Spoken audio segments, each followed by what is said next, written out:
I'm really excited to see what questions you've sent in for me this evening, and I'm going to do my best to answer them on the spot. So the first one comes from Christine, who says, when on a first date, I don't like to be asked very intimate questions. How can I set a healthy boundary, still be classy and keep the conversation going?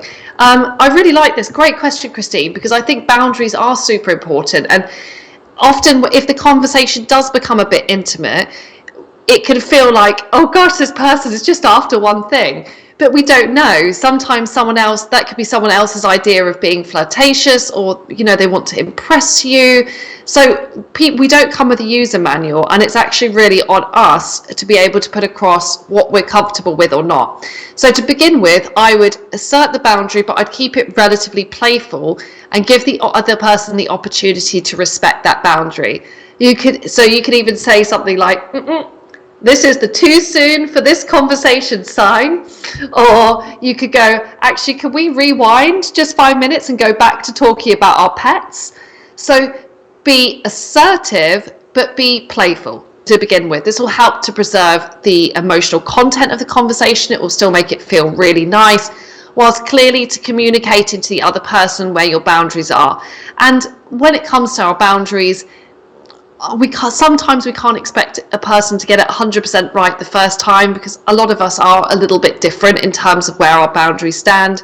But what we do really want is, when you have put across that boundary clearly, to see that the other person is being really receptive to it, and they're really taking that boundary on board and listening to it. This next question comes from Next Level Guy. Great username there. I haven't been dating since COVID. What advice would you give to those who are looking to get back into dating? Yeah, it's definitely been a challenging couple of years, hasn't it, for dating? And I think we can think about this positively. I have known loads of people to get into relationships. So it is possible, even at these tricky times. I would say to you now, first of all, we're about to enter a really big season for dating at the moment. After Christmas, there's a bit of an insider secret, but lots and lots and lots of people decide to do some online dating. So you're going to find lots of new users joining Match. So it's a really good time for you to start to reach out and connect. Secondly, start to think about what dates you both might feel comfortable with. As I mentioned before, Zoomance is still a thing. So instead of having an in-person date, could you have a video call date? Obviously, at the height of the pandemic, people got very creative on their video call dates. It's still a good way to get to know someone. Or could you grab a hot chocolate and a wintry walk by the river? So going for fresh air dates, video dates, investing time in creating a really good online dating profile, learning how to make your messages really good. There's still things you can do within the context of dating during a pandemic. And just remember, as I said, I've known anecdotally, and perhaps you have too, so many couples and relationships have formed during this time, as I think we've had a bit of time to reflect about what's really important to us. So don't by any means think that dating is shut down. It's 100% still here. So just put yourself on that start, get back out there. The next question is from Johnny, who says, should a first date be a quick one to see if there is chemistry and then book date number 2, or should the first date be longer with bigger investment from the start? So here's my 2 cents on this.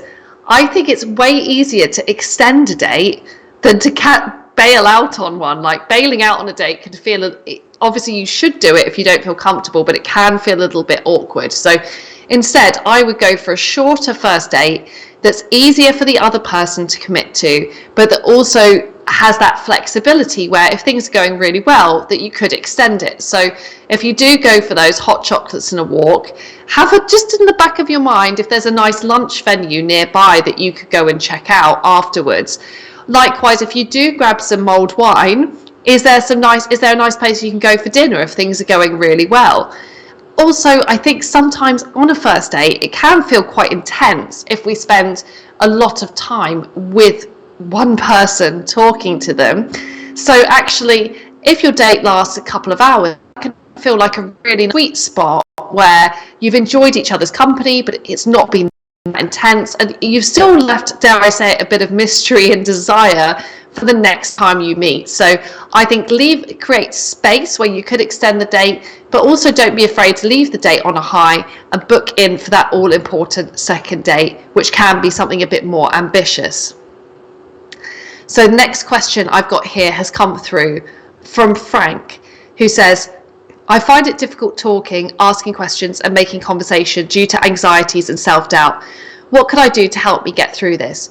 Well, I think the good news for you there, Frank, is you haven't thought that you have nothing to say. You've completely identified the roadblock here. It isn't that you don't have anything to say or like that you've got nothing to talk about. It's just that that feeling of anxiety or feeling self-conscious is making you feel inhibited and unable to share what's important to you.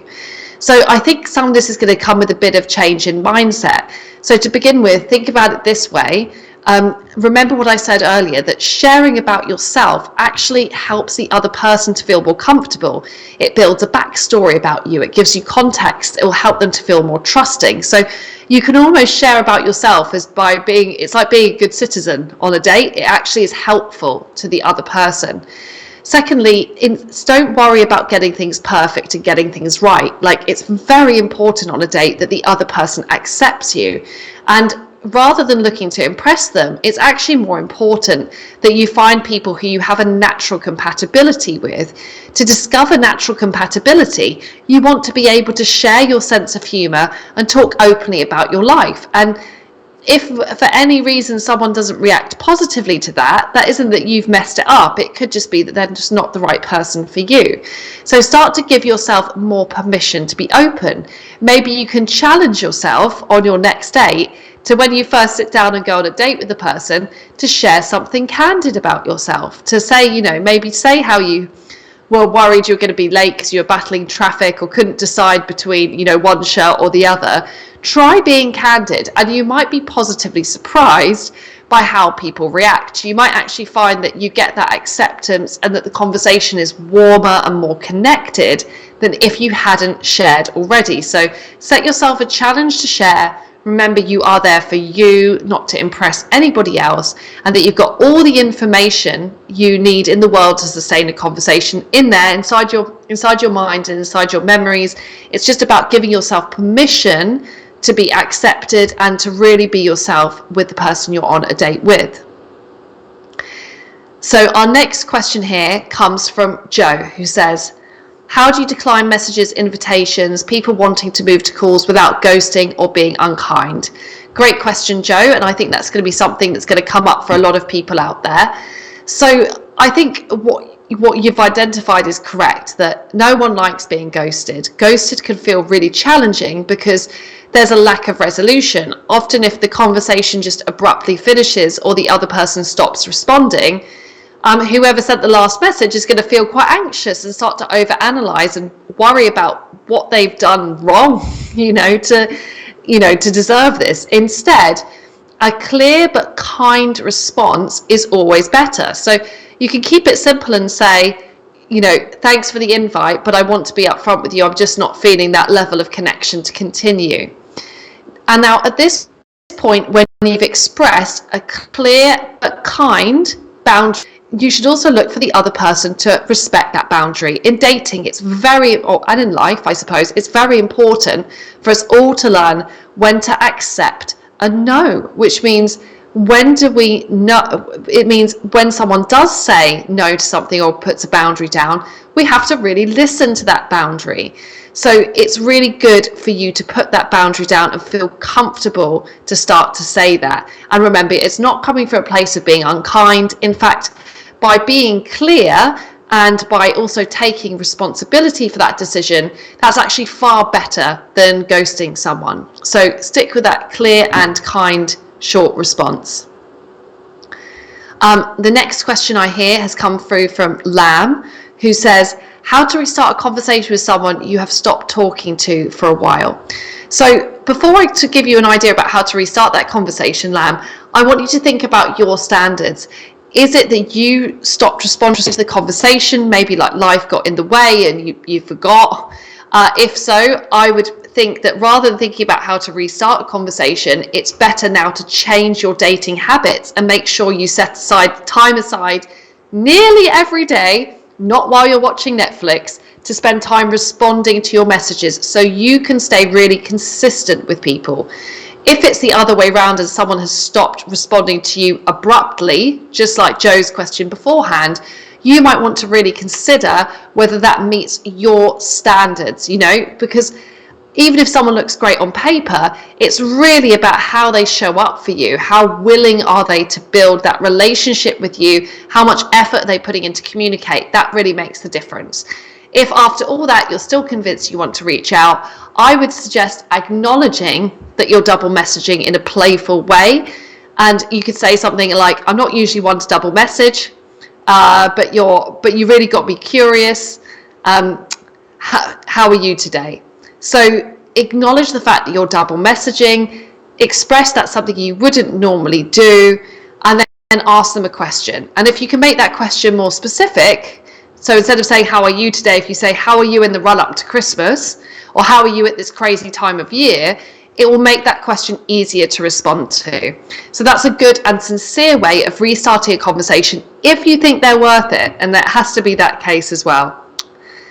The next question is from Mahesh, who says, I am uneasy about rejection. How do I handle this? So this is another really good mindset-led question here, where we really want to start to transform how you think about rejection. So, as I said, if we go on to dates feeling like the other person has the ability to accept or reject us, it's quite an easy way to get quite stressed out about the thought of going on a date. So let's change means.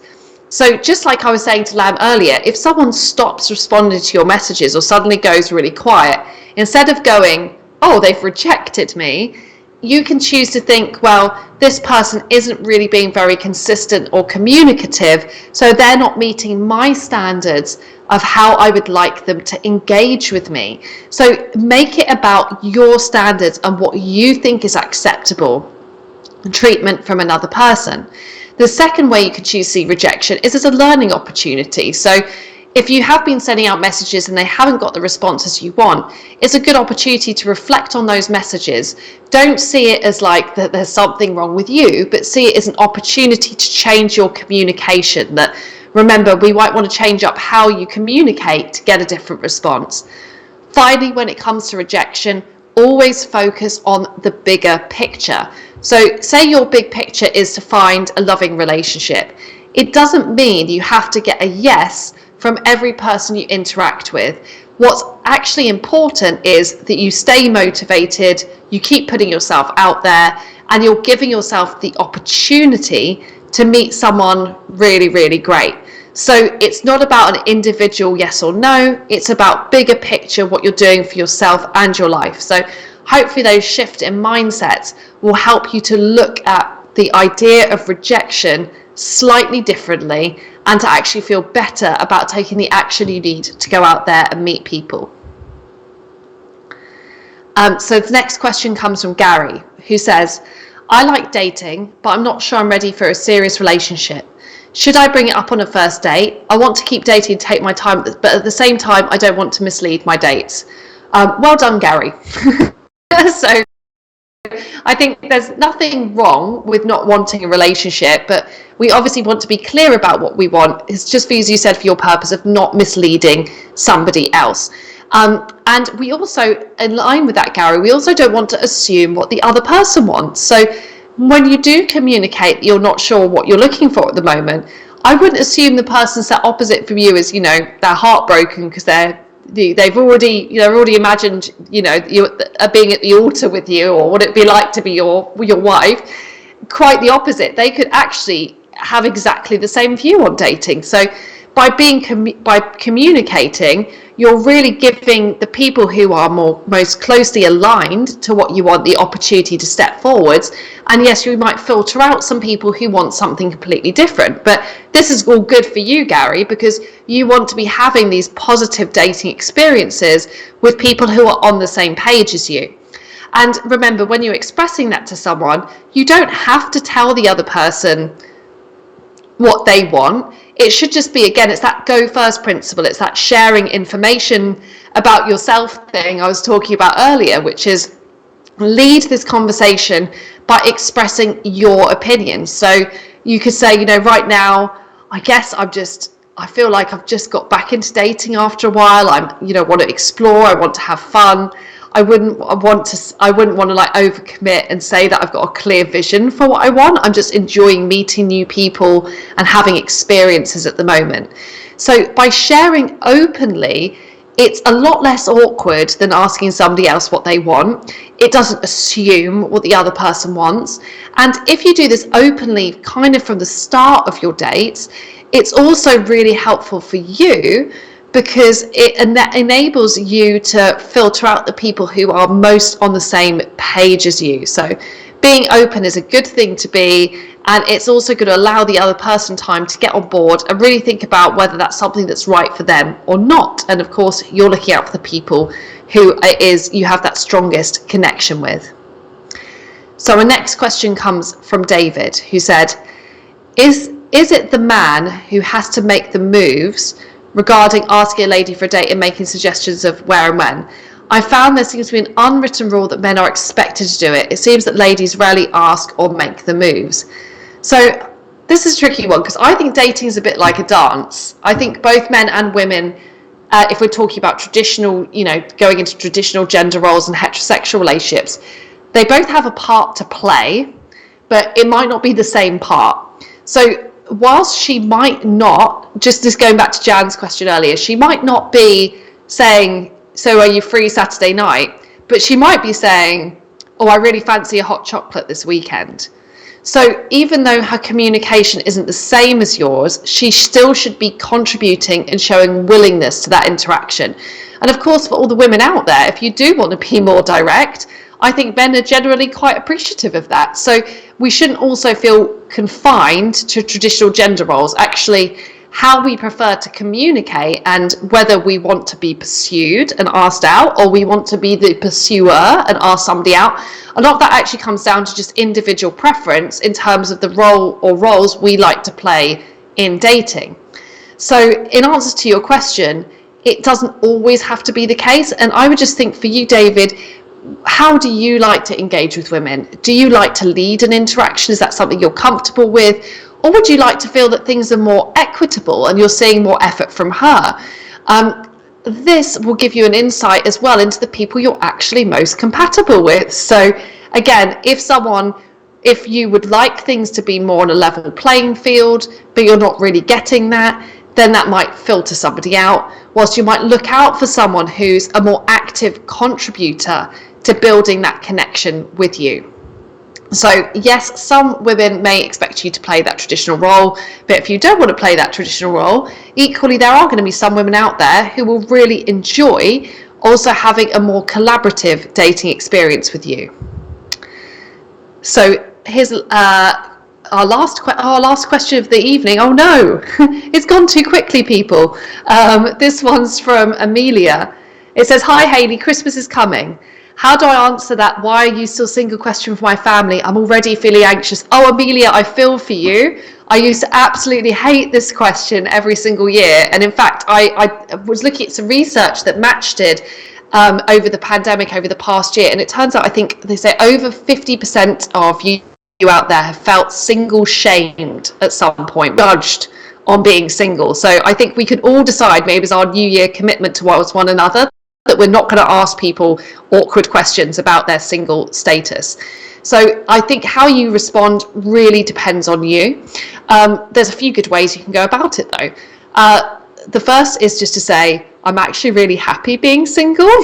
So if that's true for you, you can just make a really short statement. Do not feel that you need to justify yourself. Don't feel that you need to explain and give a reason why. Being single isn't some sort of tropical disease. It's like it's no better or worse than being in a relationship. It's all about how you view it. So you want to demonstrate that you're really comfortable with that.